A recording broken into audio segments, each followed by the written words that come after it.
Hi అండి అందరికీ happy new year. ఈ హ్యాపీ న్యూ ఇయర్ అందరికీ కలిసి రావాలనేసి అనుకున్న పనులన్నీ జరగాలనేసి మనస్ఫూర్తిగా కోరుకుంటున్నాను అండి. అందరూ బాగుండాలి, అందులో మనము ఉండాలి. ఇంకా మా పిల్లలైతే మార్నింగ్ నుంచి ప్లానింగ్ అనమాట. కరెక్ట్గా 12కి అంతా కేక్ కటింగ్ అయితే చేయాలనేసి ఇద్దరు కూడా డిస్కషన్ అయితే చేసుకుంటున్నారండి మార్నింగ్ నుంచి. ఇంకా వాళ్ళ డాడీ డ్యూటీ నుంచి వచ్చేప్పటికి కొంచెం లేట్ అయిందనమాట. 8:30, 9 అయిపోయింది టైము. ఇంకా అక్కడికి గేట్ దగ్గర వెయిటింగ్ అనమాట. డాడీ ఎప్పుడు వస్తారా, బేకరీకి వెళ్ళి కేక్ ఎప్పుడు తెచ్చుకుందాం అనేసి. ఇంకా ఫైనల్గా వాళ్ళ డాడీ వచ్చిన తర్వాత ఇంకా అటు నుంచి అంటే గేట్ దగ్గర నుంచే బేకరీకి అయితే తీసుకెళ్ళేసి చాక్లెట్ కేక్ అయితే తెచ్చుకున్నారండి. ఇంకా 12కే కట్ చేయాలని అయితే అన్నారు. ఇంకా వాళ్ళ డాడీ వచ్చేసి తినేసి పడుకొని నిద్రపోయారనమాట. ఇంకా అక్కడికి 11 అయిపోయింది టైము. ఇంకా పిల్లలు నిద్రపోతారు కదా అనేసి ఇంకా 11కి అంతా కేక్ అయితే కటింగ్ అయితే చేసేస్తున్నాము. ఇంకా పిల్లలు ఏమైనా అసలు ఏ సెలబ్రేషన్ అయినా కేక్ కటింగ్ అంటే వాళ్ళకి హ్యాపీనెస్ అయితే అంతా ఇంత కాదండి, వాళ్ళకి ఫుల్ఫిల్ అవుతుంది, సాటిస్ఫాక్షన్ అనమాట. అసలు బర్త్డేస్ కావచ్చు, ఏదైనా చిన్న చిన్న అకేషన్స్ కూడా కేక్ కటింగ్ ఉంటే వాళ్ళకి ఎందుకన్నా అసలు గ్రాండ్ సెలబ్రేషన్ లాగా ఫీల్ అయిపోతారు, చిన్నపిల్లలు కదా ఏమైనా.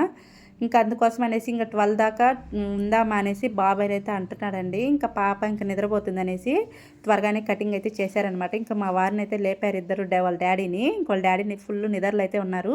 అప్పటిదాకా కేక్ కటింగ్ చేసి తినాలనేసి వాళ్ళు అన్నం కూడా తినలేదండి, అప్పటిదాకా వెయిట్ చేస్తూ ఉన్నారనమాట.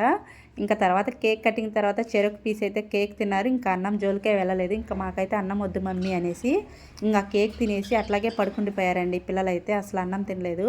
వాళ్ళకి ఇంకా అంతా ఎంత హ్యాపీ కదా అసలు కేక్ కటింగ్ అంతే మాత్రము. ఇంకా అప్పుడు నిద్రపోయారండి. ఇంకా వెంటనే నిద్రపోయారనమాట. ఇంకా మార్నింగ్ అయితే టెంపుల్కి వెళ్దామని అయితే అనుకుంటున్నాము. ఇంకా మార్నింగ్ లేవగానే మాకున్న ప్లేస్లో చిన్న ముగ్గు అయితే పెట్టేశాను. 2025కి వెల్కమ్ చెప్తూ చిన్న ముగ్గు అయితే పెట్టేసేసి ఇంట్లో పనులన్నీ త్వరగా కంప్లీట్ చేసేసుకొని టెంపుల్కి అయితే బయలుదేరి వెళ్తున్నాము. ఇంకా అయ్యప్ప స్వామివారి టెంపుల్కి అయితే వెళ్తున్నామండి. ఇవాళ బుధవారం కదా అనేసి ఎప్పటి నుంచో అనుకుంటున్నాం అనమాట. అటు సైడ్ ఎప్పుడైనా వెళ్ళినప్పుడు బయట నుంచి చూడడమే కానీ లోపల నుంచి అయితే అస్సలు చూడలేదు.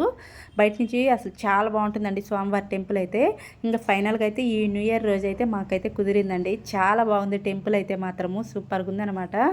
ఖచ్చితంగా ఎవరైనా చూడని వాళ్ళు ఉంటే ఒకసారి అయితే చూడండి. స్వామివారి టెంపుల్ అయితే సూపర్ ఉందండి.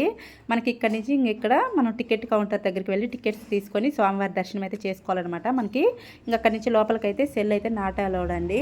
ఇక్కడికి స్వామివారి దర్శనం అయిపోయి బయటకు అయితే వచ్చామన్నమాట. అందరూ డ్రెస్ కోడ్తో చూశారు కదా, చక్కగా కోలాటం అయితే చేస్తున్నారండి. కలర్ఫుల్గా ఉందన్నమాట. ఇంక అందరూ టెంపుల్కి స్వామివారి దర్శనానికి వచ్చిన తర్వాత అందరు కూడాను చక్కగా కూర్చొని ఇక్కడ కోలాటం అయితే చూస్తున్నారనమాట. చాలా కలర్ఫుల్గా ఉంది కదా. ఈ విధంగా డ్రెస్ కోడ్తో డ్యాన్స్ చేస్తుంటే చాలా బాగా అనిపించింది కోలాటం చేస్తుంటే.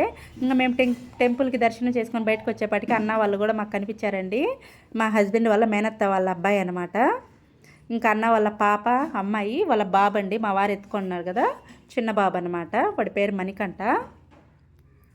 ఇంకా బాబుని అయితే ఎత్తుకొని ఇంకా స్వామివారి దర్శనం అయిపోయిన తర్వాత చూశారు కదా, ఇదంతా కూడా అమ్మవారండి, మహాలక్ష్మి అమ్మవారు అనమాట. మహాలక్ష్మి అమ్మవారు విష్ణుమూర్తి అనమాట. మనం బయటకు వచ్చిన తర్వాత ఆ టెంపుల్ లోపల ప్రాంగణంలోనే చిన్న టెంపుల్స్ అయితే ఉన్నాయండి అయ్యప్ప స్వామి టెంపుల్లోనే. అసలు టెంపుల్ లోపలికి వెళ్ళగానే అందరూ ఇట్లా ఇరుముళ్ళు కడుతున్నారండి. చాలా బాగా అనిపించింది అనమాట. ఇప్పుడు స్వామివారికి శబరిమల వెళ్ళే సీజన్ కదా, అందరు కూడాను స్వామివారికి అయితే ఇరుముళ్ళు అయితే కడుతున్నారు. సూపర్గా ఉందండి. అసలు అందరూ కూడా స్వామియే శరణం అయ్యప్ప అంటూ అసలు స్వాములతో కలర్ఫుల్గా అసలు చాలా బాగుంది. బాబుని హాయ్ చెప్ప అంటుంటే వాడు అరటిపండు నోట్లో పెట్టేసేసుకొని షాక్ అయి చూస్తున్నాడు. చాలా క్యూట్గా ఉన్నాడు కదా. ఇంకా ఫైనల్గా అయితే అరటిపండు అంతా లోపల తినేసిన తర్వాత హాయ్ అయితే అనేది చెప్తున్నాడు. ఇంకా స్వామివారి దగ్గర కూర్చొని ఇంకా ప్రసాదాలు అయితే తెచ్చుకున్నామండి. పులిహోర, కేసరి అయితే పెట్టారు. ఇంకా మనకి టెంపుల్లో పెట్టే పులిహోరకి క్రేజ్ వేరే ఉంటుంది కదా. అసలు ఆ టేస్ట్ అయితే చాలా బాగుంటుందండి అసలు. ఇంకా నేనైతే 2 టైమ్స్గా అడిగి మరీ పెట్టించుకున్నాను అనమాట. అంత బాగుంటుంది పులిహోరలో. మనకి టెంపుల్లో పెట్టే పులిహోర అంటే చాలా టేస్ట్ సపరేట్గా ఉంటుందండి ఆ టేస్టు. ఇంకా కూర్చొని ఇంకా బయటకు అయితే వెళ్తున్నామండి. ఇంకా స్వామివారి దర్శనం అయితే చాలా చక్కగా అయిందనమాట. సూపర్ ఉందండి. నేనైతే ఫస్ట్ టైం అయితే ఈ టెంపుల్ చూడడం అనమాట. చాలా ఓపెన్ ప్లేస్లో చాలా బాగుందండి టెంపుల్ అయితే మాత్రం. నేను ఎప్పుడు చూసినా బయట నుంచి చూడటమే కానీ మాకు ఎప్పటి నుంచో రావాలని అనుకుంటూ ఉన్నాను. ఫైనల్గా ఈ రోజు అయితే కుదిరిందండి. అందులోని ఇప్పుడు ఇరుముళ్ళు కట్టే టైం కాబట్టి స్వాములతో అంతా కూడా గుడి అంతా కూడా కలకల్లాడుతుంది. ఇంకా దర్శనం అయిపోయేసి బయటకైతే ఇంటికైతే వచ్చేస్తున్నాము.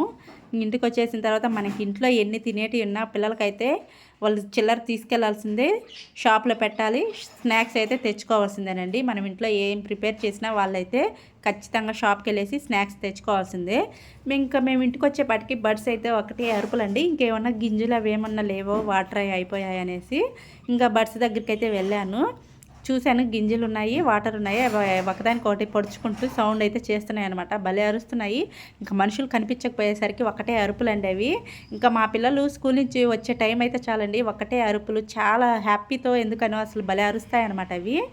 ఇంకా టెంపుల్కి వెళ్ళే ముందు మేమేం తినలేదనమాట, టిఫిన్ ఏం చేయకుండా ఇంకా అట్లాగే ఫ్రెష్ అయ్యేసి వెళ్ళిపోయామండి టిఫిన్ చేయకుండానే. ఇంకా టెంపుల్ నుంచి వచ్చిన తర్వాత దోశలు అయితే వేస్తున్నాను. ఇంకా మా పిల్లలు అయితే ఒకటే అరుపులండి. అక్కడికి టైము 11 అయిపోయింది. ఇంకా 11 అయిపోయింది అనేసి దోశలు అయితే వేస్తున్నాను. ఇంకా టమాటా పచ్చిమిర్చి చట్నీ అయితే ప్రిపేర్ చేశాను అనమాట మార్నింగ్. దోశలోకి అయితే చాలా బాగుంటుందండి, ఎక్కువ స్పైసీ లేకుండా కొంచెం లైట్గా అయితే పచ్చిమిర్చి 2-3 వేసి ఈ విధంగా చట్నీ ప్రిపేర్ చేసుకున్నామంటే రైస్లోకైనా దోశలోకైనా చాలా బాగుంటుంది. ఇంక ఇద్దరికి కూడా దోశలు అయితే వేసి నేను 2 దోశలు అయితే వేసుకున్నాను. ఇంకా ముందు నేను ఫుడ్ దగ్గరికి కూడా వెళ్ళలేదండి. బర్డ్స్ ఎందుకు అరుస్తున్నాయి, వాటికి గింజలు లేవా, అసలు వాటర్ అయిపోయాయి అనేసి వాటి దగ్గరికి వెళ్ళిపోయాను అనమాట. ఇంకా మనం ఎంత ఇష్టంగా పెంచుకుంటే అంత ఇష్టంగా పిల్లల్లాగా చూసుకుంటేనే అవి అంత హెల్దీగా ఉంటాయండి. ఇంకా మా పిల్లలు అంటున్నారు, మమ్మీ మాకు ఆకలేస్తుంటే వాటికి గింజలు ఉన్నాయి లేవని వాటి దగ్గరికి వెళ్తున్నావు చూడడానికి అని అయితే అంటున్నారు. చూడాలి, ముందు వాటికి చూసుకున్న తర్వాతే మనం కొంచెం లేట్ అయినా పర్లేదు కదా. ఇంకా ఫైనల్గా నేను కూడా దోశలు వేసేసుకొని తినేసాను. ఇంకా మా పాప అయితే డ్రెస్ చేంజ్ చేసి, మమ్మీ నువ్వు పండగకి అన్ని సామాన్ని క్లీన్ చేసేసుకున్నావు, నా బుడికిల్ని నేను క్లీన్ చేసుకోవద్దనేసి ఇంకా మా పాప డ్రెస్ చేంజ్ చేసి రంగంలోకి అయితే దిగింది. బుడికిలన్నీ చూడండి ఎట్లా క్లీన్ చేసేస్తుందో బకెట్లో వేసేసుకొని. మా చిట్టిది చూశారు కదా. ఈ న్యూ ఇయర్ రోజు వ్లాగ్ మీకు ఎలా అనిపించిందో చిన్న కామెంట్ అయితే చేసేయండి. ఫస్ట్ టైం మన ఛానల్ ఎవరైనా చూస్తున్నట్టయితే ప్లీజ్ లైక్ చేసి, షేర్ చేసి, సబ్స్క్రైబ్ చేసుకోండి.